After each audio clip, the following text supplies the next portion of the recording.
শ্রী শ্রী ঠাকুরের তিরোধানের পরে শ্রী শ্রী মা ভক্তদের সঙ্গে কিছুদিন তীর্থে তীর্থে পরিভ্রমণ করেন। এ সময় বৃন্দাবনে গভীর তপস্যায় মায়ের দিন কাটে। এই তথ্য সম্বন্ধে শ্রী শ্রী মা বলেছেন, ঠাকুরের দেহ রাখার পর বৃন্দাবন গিয়েছিলুম, তা হেঁটে হেঁটেই সব দর্শন করতুম। আহা, যোগেন ও আমরা বৃন্দাবনে কি আনন্দে কত জপ করতাম। চোখে মুখে মাছি বসে ঘা করে দিত, হুঁশ হতো না। আমি রাধারমণের কাছে প্রার্থনা করেছিলুম, ঠাকুর আমার দোষ দৃষ্টি ঘুচিয়ে দাও, আমি যেন কখনো কারোর দোষ না দেখি। এইভাবে নানা তীর্থ ঘুরে প্রয়াগে এসে শ্রী শ্রী ঠাকুরের চুল গঙ্গা যমুনার সঙ্গমে বিসর্জন দেন শ্রী শ্রী মা। পরে কলকাতার ঘুষুরির বাড়িতে গভীর তপস্যায় ডুবে যান তিনি। বেলুরের নীলাম্বরবাবুর বাড়িতে সারদা মায়ের গভীর সমাধি হতো। এই সম্পর্কে শ্রী শ্রী মা বলছেন, এই সময় লাল জ্যোতি, নীল জ্যোতি, এইসব জ্যোতিতে মন লীন হতো, আর 2-4 দিন এ ভাব থাকলে দেহ থাকতো না। একদিন বলরামবাবুর ছাদে ধ্যান করতে করতে সমাধিস্থ হয়ে পড়লেন তিনি। সেই সম্পর্কে তিনি পরে বলেছিলেন, দেখলাম কোথায় চলে গেছি, সেখানে সকলে আমায় কত আদর যত্ন করছে, আমার যেন খুব সুন্দর রূপ হয়েছে। ঠাকুর রয়েছেন সেখানে, তার পাশে আমায় আদর করে বসালে, সে যে কি আনন্দ বলতে পারি নে। একটু হুঁশ হতে দেখি যে শরীরটা পড়ে রয়েছে। তখন ভাবছি কি করে এই বিশ্রী শরীরটার ভেতর ঢুকবো। ওটাতে আবার ঢুকতে মোটেই ইচ্ছে হচ্ছিল না।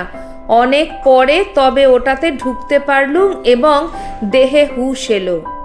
সাধারণ ব্রত উপবাসও মা করেছেন লোকশিক্ষার জন্যে। শ্রী শ্রী ঠাকুর রামকৃষ্ণের শেষ অসুখের সময় তার নিরাময় কামনায় তারকেশ্বর গিয়ে শিব মন্দিরে হত্যে দিয়েছিলেন তিনি। 2 দিন নিরম্ব উপবাস করে মন্দিরের চাতালে পড়েছিলেন। পরের রাতে তার মনে একটা অদ্ভুত ভাবের উদয় হলো। তার মনে হলো, এ জগতে কে কার স্বামী, এ সংসারে কে কার, কার জন্যে আমি এখানে প্রাণ হত্যে করতে বসেছি। বিধাতা তার সব মায়া কাটিয়ে এমনি বৈরাগ্য এনে দিলেন যে শ্রী শ্রী মা সেই রাতেই উঠে 1 গণ্ডূষ জল মুখে দিয়ে উপবাস ভঙ্গ করলেন। শ্রী শ্রী ঠাকুরের তিরোধানের পরে এক সাধুর নির্দেশে তিনি পঞ্চতপা ব্রত করেন। চারিদিকে 4টি অগ্নিকুণ্ড, মাথার ওপর সূর্যের প্রখর তেজ। সকাল থেকে সন্ধে পর্যন্ত ওই 4টি অগ্নিকুণ্ডের মাঝখানে বসে নিরন্তর ভগবানের নাম জপ চলে। এইভাবে পরপর 7 দিন করে ব্রত সমাপ্ত হয়।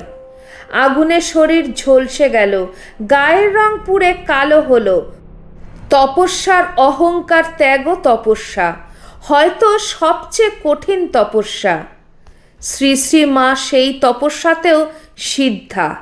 পরবর্তীকালে কখনো কেউ মায়ের কাছে তার পঞ্চতপা ব্রত অনুষ্ঠানের প্রসঙ্গ তুললে মা সেই নিদারুণ কৃচ্ছ সাধনকে কোনরূপ গুরুত্ব না দিয়ে সহজভাবেই বলতেন, পঞ্চটপা এসব মেয়েলি, যেমন ব্রত সব করে না। সারদা মায়ের নিজের আধ্যাত্মিক পূর্ণতার জন্য এই ব্রত অনুষ্ঠানের কোনো প্রয়োজন ছিল না। তবুও যে তিনি এই কঠোর ব্রতটি পালন করেছেন তার কারণ সম্বন্ধে নিজেই পরবর্তীকালে বলেছেন। মা বলছেন, তপস্যা দরকার, পার্বতীও শিবের জন্য করেছিলেন।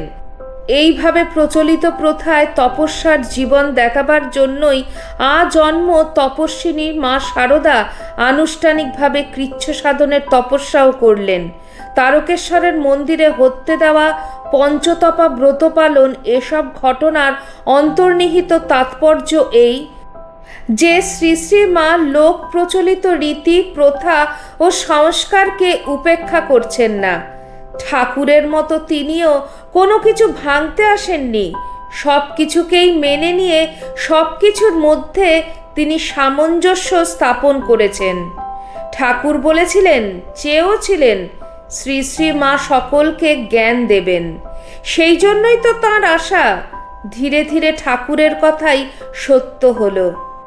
মায়ের জীবনে শুরু হলো এক নতুন অধ্যায়, এও এক নতুন তপস্যা। যিনি এতদিন অন্তরালে আত্মগোপন করেছিলেন, এবার তিনি জননী হয়ে সন্তানদের কাছে আত্মপ্রকাশ করলেন। তাদের জাগতিক পারত্রিক সমস্ত ভার গ্রহণ করলেন। এ তপস্যা সন্তানদের জন্য তপস্যা। ত্যাগী ছেলেদের কল্যাণ কামনায় অহরহ তাঁর প্রার্থনা, যাতে তাদের মাথা গোজবার একটা ঠাঁই হয়, যেখানে তারা প্রেম সূত্রে আবদ্ধ থাকবেন আর সংসার তপ্ত মানুষ তাদের সংস্পর্শে এসে শীতল হবেন। মায়ের সেই প্রার্থনার ফলে গড়ে ওঠে নবযুগের ধর্মসংঘ। মা নিজেই বলেছিলেন পরবর্তীকালে, আহা, এর জন্য ঠাকুরের কাছে কত কেঁদেছি, প্রার্থনা করেছি, তবে তো আজ তার কৃপায় মঠ টঠ যা কিছু। কেন্দ্রমূলে থেকে সংঘকে সুপ্রতিষ্ঠিত ও সুপরিচালিত করতে তিনি সদা সতর্ক। ত্যাগের সাধনা, সেবার সাধনা, ক্ষমার সাধনা আর নিয়ম নিষ্ঠার প্রতি লক্ষ্য স্থির রেখে শ্রীরামকৃষ্ণ সংঘ যাতে সুপ্রতিষ্ঠিত হতে পারে, সেই দিকে শ্রী শ্রী মায়ের সজাগ দৃষ্টি। সংঘ জননী রূপে সকল সন্তানের মঙ্গল কামনার মধ্যে দিয়ে তাঁর সাধনা চলে অব্যাহত। আবার একই সঙ্গে ঠাকুরের কাছে নিবেদন করেন এই প্রার্থনা, আমার আমিত্ব যেন না আসে। কিন্তু তিনি তো শুধু সংঘ জননীই নন, মুষ্টিমেয় ত্যাগী সন্তান, যারা তাঁর ভাষায় দেব শিশু, দেবের আরাধ্য ধন, তাদেরই তো জননী নন শুধু।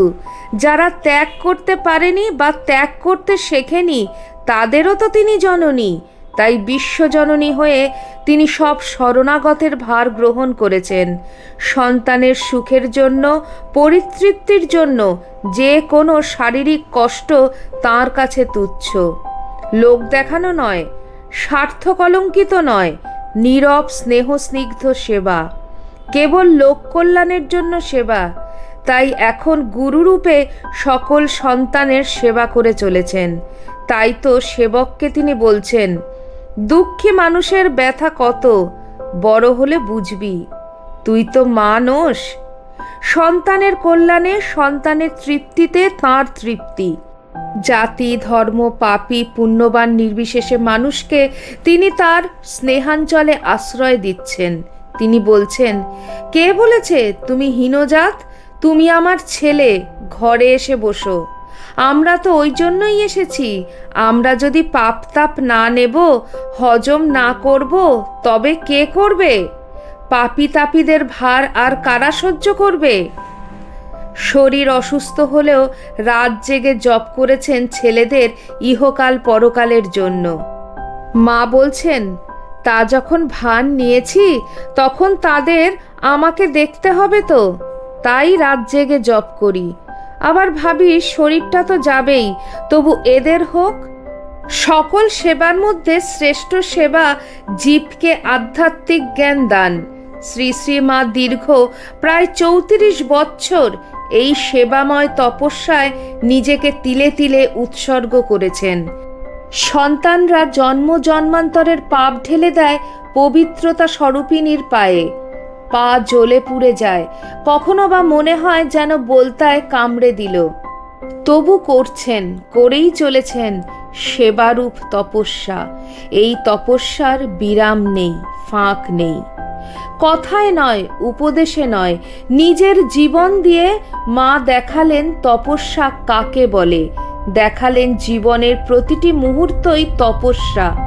লক্ষ্যে স্থির থাকাই তপস্যা, সুখে দুঃখে সব অবস্থায় সর্বক্ষণ। সংসারে, আবার সংসারের বাইরেও আমাদের জীবনের চিরপথ নির্দেশক তাঁর তপস্যার অনির্বাণ জ্যোতি, স্থির অচঞ্চল ধ্রুবতারা। আর সেই ধ্রুবতারা নেমে এসেছিল আমাদের পরম সৌভাগ্যে, আমাদের গৃহাঙ্গনে। শ্রী শ্রী মায়ের সমগ্র জীবন অনুধ্যান করলে যে রূপটি সর্বাধিক উজ্জ্বল হয়ে মনে ভেসে ওঠে, তা হচ্ছে তাঁর আজীবন নীরব তপস্যার রূপ, এক কথায় শ্রী শ্রী মায়ের জীবন সকলের অগোচরে অনুষ্ঠিত এক নিরবচ্ছিন্ন তপস্যা, আত্মনিগ্রহ।